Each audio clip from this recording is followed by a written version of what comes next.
Hello, bachcho. Let's see this question. This question says, what shall be the effect of destruction of wildlife? A. Why gene of disease resistance will not be obtained. B. Soil erosion. C. Herds. D. Greenhouse. So यहाँ पूछा गया है कि wild life destruction का effects क्या होंगे. So the key concept for this question is destruction of wildlife.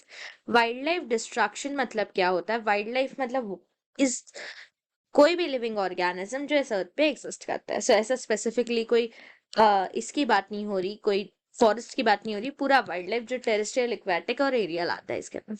Wild life destruction मतलब rapidly, बहुत जल्दी लॉस ऑफ स्पीशीज, कोई स्पीशीज का लॉस होना, खत्म होना. कोई स्पीशीज अपने आप फास्टली कम हो रही है, फास्ट कम हो रही है, उसे हम लोग रैपिडली लॉस ऑफ स्पीशीज मतलब वाइल्ड लाइफ डिस्ट्रक्शन कहते हैं.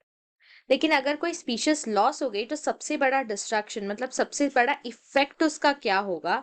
सो उसका इफेक्ट होगा wild gene of disease resistant will not be obtain. ऐसा कोई इसके अंदर इकोसिस्टम में अगर कोई समझो वाइल्ड लाइफ डिस्ट्रक्शन हो गया, सो उस इकोसिस्टम में जो भी डिजीज रेजिस्टिंग होंगे will not be obtain. Resistant will not be obtain क्योंकि उनको डिस्ट्रक्शन हो गया है. सो वो डिजीज रेजिस्टेंट हमें नहीं मिलेंगे और ये सबसे बड़ा इफेक्ट होगा. Wild life gene of disease resistant will not be obtain if it get distracted हो गया तो वो मिलेगा नहीं इकोसिस्टम में. सॉइल इरोजन के ऊपर इसका कोई फर्क इतना नहीं पड़ रहा, हुड्स में भी इसका कोई फर्क नहीं पड़ रहा, ग्रीन हाउस इफेक्ट में भी ज्यादा इफेक्ट नहीं हो रहा.